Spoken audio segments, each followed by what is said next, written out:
ভাইরে, বাংলাদেশের ওপর ভারত আক্রমণ চালালে ভারত নিজেই ধ্বংস হয়ে যাবে। গত 15 বছর ধরে ভারত বাংলাদেশের ওপর অগ্রাসন চালাচ্ছে। রিসেন্টলি কয়েকদিন ধরে ভারতের মাথা ব্যথার কারণ হয়ে দাঁড়িয়েছে বাংলাদেশের রাজনীতি। কারণ ভারতের কথা মতো বাংলাদেশ পরিচালনা হচ্ছে না। এর পরিপ্রেক্ষিতে পণ্য রপ্তানি ভারতের সাথে বাংলাদেশের চুক্তি বাতিল হচ্ছে। বিভিন্ন সময় ভারত বাংলাদেশকে দখল করার হুমকি দেয়। কিন্তু বাস্তবতা হচ্ছে ভারতের যে পরিস্থিতি, তাতে করে ভারত আগামীতে নিজেই দখল হয়ে যাবে। কারণ ভারতের প্রতিপক্ষ চীন এবং পাকিস্তান মোকাবেলায় ভারতের সামরিক শক্তি যথেষ্ট নয়। সেইখানে বাংলাদেশকে দখল করা ভারতের জন্য অসম্ভব। আজকে আপনারা এই ভিডিও দেখলে বুঝতে পারবেন ভারত কেন বাংলাদেশকে দখল করতে পারবে না এবং কিভাবে ভারতের সেনাবাহিনী থেকে বাংলাদেশের সেনাবাহিনী অত্যন্ত শক্তিশালী। বিস্তারিত সবকিছু ভিডিওর ভিতর আলোচনা করব। তার আগে যারা চ্যানেলে নতুন আছেন, আপনারা সবাই চ্যানেলটিকে সাবস্ক্রাইব করে আমাদের একজন পরিবার হয়ে যান। বর্তমানে ভারতের সেনাবাহিনীর সংখ্যা 13 লাখ প্লাস, যা চীনের পর দ্বিতীয়তম পৃথিবীর সর্বোচ্চ। ভারতের সেনাবাহিনীর বড় একটা অংশ তাদের বর্ডার গার্ড নিরাপত্তায় নিয়োজিত রয়েছে। কারণ কাশ্মীর, মধ্যপ্রদেশ, পূর্বাঞ্চলের 7টি রাজ্য অর্থাৎ 7 সিস্টার বিরোধী দমনে প্রচুর পরিমাণ সেনাবাহিনী নিয়োজিত রয়েছে। অপরদিকে পাকিস্তান সেনাবাহিনীর সংখ্যা 6,53,000, যার একটি অংশ বর্ডার গার্ড নিরাপত্তায় নিয়োজিত রয়েছে। সুতরাং পাকিস্তান বর্ডার গার্ড মোকাবেলায় ভারতের সৈন্য প্রয়োজন 7.5 লাখের মতো।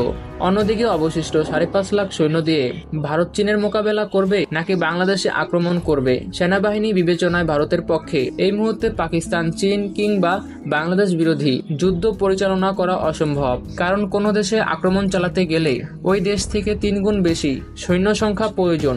বর্তমানে চীনের 23,30,000 সৈন্য রয়েছে। ভারত যদি চীনের 5.5 লাখ সৈন্য সংখ্যা ব্যবহার করে, তাহলে বাংলাদেশে আক্রমণ চালানোর মতো কিছুই থাকবে না। এবং কি আমরা জানি, চীন এবং পাকিস্তান বাংলাদেশের বন্ধুত্বমূলক দেশ। ভারত যদি বাংলাদেশে আক্রমণ করে, তাহলে চীন এবং পাকিস্তান ভারতের ওপর পাল্টা আক্রমণ করবে। বর্তমানে বাংলাদেশের সেনাবাহিনীর সংখ্যা 1,60,000। তবে ভালো সমস্ত থাকলে কম সৈন্য সংখ্যা দিয়ে যে কোনো দেশে আক্রমণ চালানো যাবে।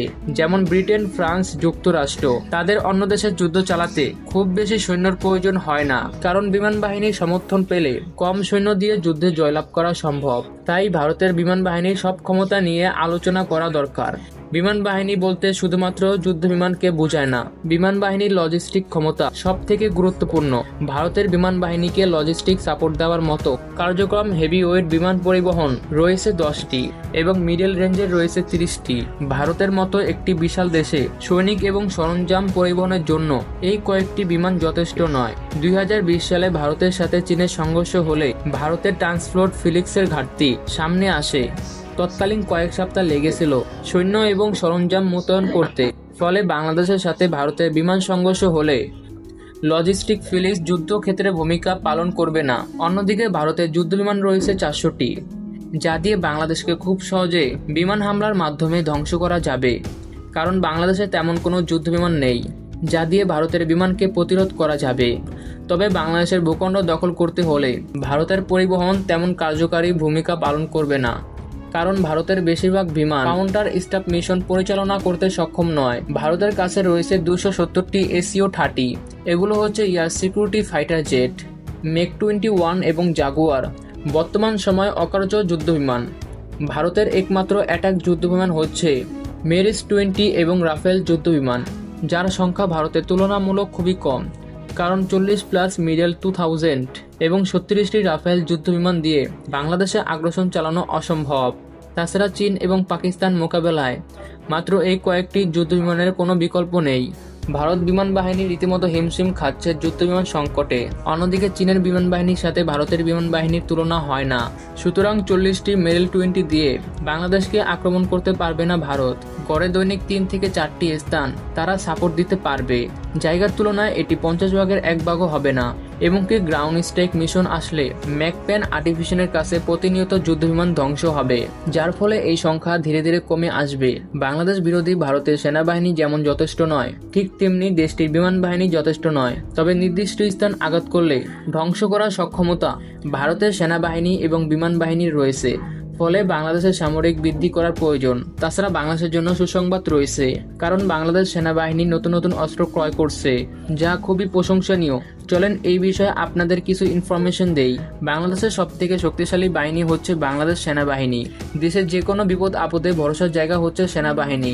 বাংলাদেশ সেনাবাহিনী বিশ্বে 43টি দেশের সাথে যুদ্ধ করার অভিজ্ঞতা রয়েছে। বিপরীতে ভারত সেনাবাহিনী অন্য কোনো দেশের সাথে যুদ্ধ করার তেমন একটা অভিজ্ঞতা নেই। এর ফলে বাংলাদেশ সেনাবাহিনীর যুদ্ধের দক্ষতা এবং অভিজ্ঞতা ভারতের সৈন্য থেকে অনেক বেশি। পেশাগত দক্ষতার পাশাপাশি আধুনিক সমরাস্ত্র ক্রয় করা শুরু করেছে বাংলাদেশ সেনাবাহিনী। পৃথিবীর বিভিন্ন দেশ থেকে ট্রানজিশন যুদ্ধ বিমান, যুদ্ধ জাহাজ ইত্যাদি আরও অনেক কিছু ক্রয় করা শুরু করেছে। এগুলো 2030 সালের মধ্যে বাংলাদেশ বিমান বাহিনীর বন্দরে যুক্ত হতে চলেছে।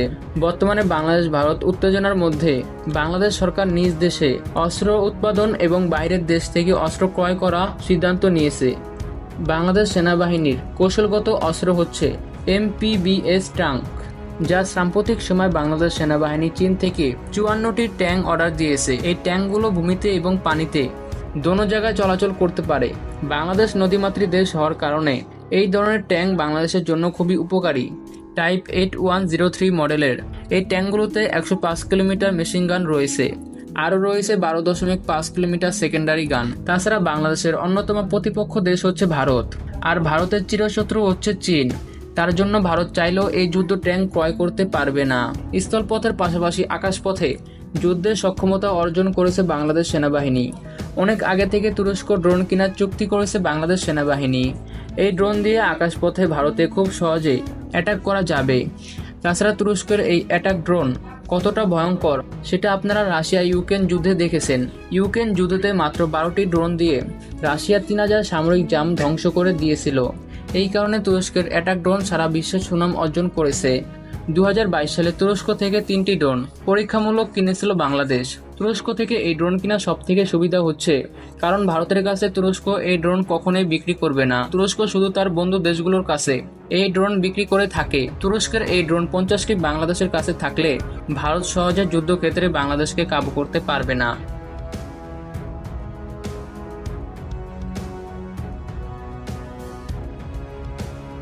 তাছাড়া বাংলাদেশ সেনাবাহিনীর অস্ত্র ক্রয় তালিকায় রয়েছে 155 mm আর্টিলারি বাহিনী ছাড়া যুদ্ধ একেবারে অসম্ভব, কারণ আর্টিলারি যুদ্ধক্ষেত্রে গেম চেঞ্জার হিসাবে কাজ করে।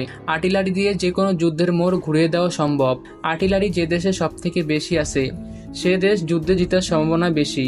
বাংলাদেশের সাথে ভারতের 4246 কিলোমিটার সীমান্ত রয়েছে, যার বেশিরভাগই সমতল ভূমি। আর এই সমতল ভূমির যুদ্ধক্ষেত্রে আর্টিলারি সব থেকে বেশি ভূমিকা পালন করবে।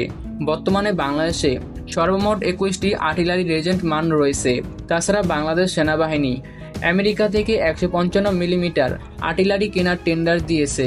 আমেরিকার তৈরি এই আর্টিলারির বৈশিষ্ট্য হচ্ছে এক স্থান থেকে অন্য স্থানে খুব সহজে হেলিকপ্টারের মাধ্যমে নিয়ে যাওয়া যায়, যার ফলে যুদ্ধকালীন সময় এই আর্টিলারি এক স্থান থেকে অন্য স্থানে সেনাবাহিনী নিয়ে যেতে পারবে। আমেরিকার এই 155 mm আর্টিলারির ওয়েট 5.6 টন এবং কি এই আর্টিলারি পরিচালনা করতে 7 জনের এক টিমের প্রয়োজন হয়। তাছাড়া এই আর্টিলারির রেঞ্জ 40 থেকে 50 কিলোমিটার হয়ে থাকে। বাংলাদেশ সেনাবাহিনী আমেরিকা থেকে 28টি আর্টিলারি রেজিমেন্ট ক্রয় করার সিদ্ধান্ত নিয়েছে। আশা করা যায় আগামী বছর আমেরিকার এই আর্টিলারি বাংলাদেশ সেনাবাহিনীর বন্দরে যুক্ত হবে। তাছাড়া ভারতের আর্টিলারি থেকে বাংলাদেশের আর্টিলারি অনেকটা শক্তিশালী। ভারত নিজ দেশে আর্টিলারি তৈরি করে থাকে, আর এই আর্টিলারি আমেরিকার থেকে এতটা উন্নত নয়। আর এই আর্টিলারির মান নিয়ে অসন্তুষ্ট রয়েছে ভারতের সেনাবাহিনীরা বাংলাদেশ থেকে যুদ্ধক্ষেত্রে ভারতের এই আর্টিলারি কোনো কাজে আসবে না। এর কারণ আমেরিকার আর্টিলারিগুলো ভারত থেকে অনেক বেশি শক্তিশালী প্রমাণিত হবে। আর্টিলারির মাধ্যমে একসাথে অনেকগুলো গোলাবারুদ নিক্ষেপ করা যায়, আর এই কারণে আর্টিলারি দিয়ে শত্রুপক্ষের মধ্যে মানসিক অশান্তি তৈরি করতে পারে। আর্টিলারির মাধ্যমে শত্রুপক্ষের মন চুরমার করে দেয়, তাই যুদ্ধক্ষেত্রে আর্টিলারি বোমাস্ত্রের মতো কাজ করে।